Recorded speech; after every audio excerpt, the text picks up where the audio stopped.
So Chris and I met in 2018 at the prep school here at West Point. I was on the basketball team there and he was also on the men's basketball team. But unfortunately at the prep school there's not a women's basketball team, so I was with the men a lot, training with them. So I really got to know the basketball players. And Chris is from Phillipsburg, which is about 35 minutes from my hometown. So we kind of connected through social media before heading to the prep school. So knew of each other, but then really hit it off once we met at the prep school.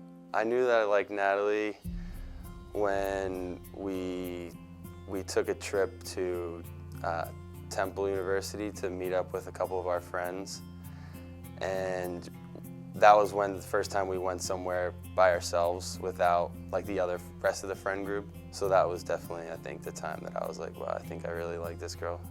November 12th, he asked me to be his girlfriend. Not the most romantic, but we were at Panera and he asked me, so I said yes, of course. We were able to stay strong, stay lifted, and then going into our junior year, we affirmed. So saying to the Army, yes, we'll serve for another 5 years. We did that together, our whole class. So it was a cool night, like making it official together, kind of big milestones we've been able to do together, which has been really cool. So I knew I wanted to propose like a long time ago. We talked about it, and so I had the ring, and then I talked to her dad about it, and he was happy that I talked to him. He was very grateful for that. We lost our first game in playoffs, so I was able to go home, and Chris was already home. They had lost too, and he was like, hey Nat, why don't we just like go to Florida or do something fun like over break? Like during the season we don't really see each other, so they're home, we're away. Being able to do that and spend time together, I was like, yeah, sure, my parents said we could.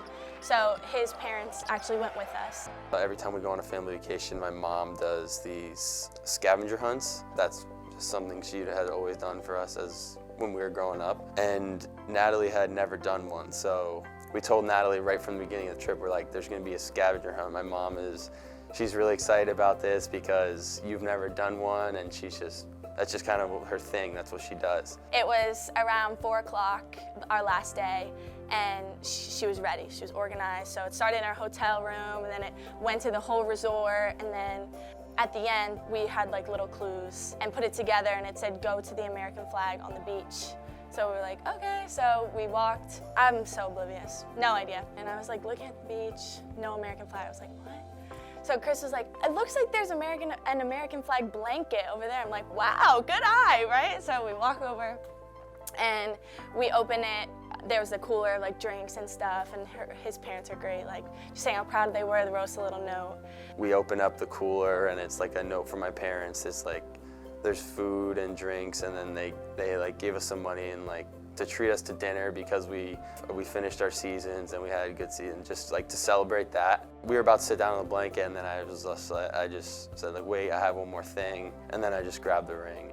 He said to like lift up the blanket, and then there was like a poster thing, and it said like, Natalie, Lynn, Rhine, will you marry me? And then he got down on one knee. I wasn't too worried because I was pretty positive she was gonna say yes. Yeah, I said yes pretty quick. I was obviously very emotional because I knew it was coming eventually, especially with Army things. But yeah, it was a pretty easy yes for sure. I'm very excited for the wedding. I mean, we're graduating, and then 2 days later we're gonna go straight into the wedding, which is two very big life events for us. But I couldn't be more excited for it. I knew like he was definitely the person for me, and I've not looked back. And just knowing that we have like such a great future to look forward to, it's just been so great being with him, so.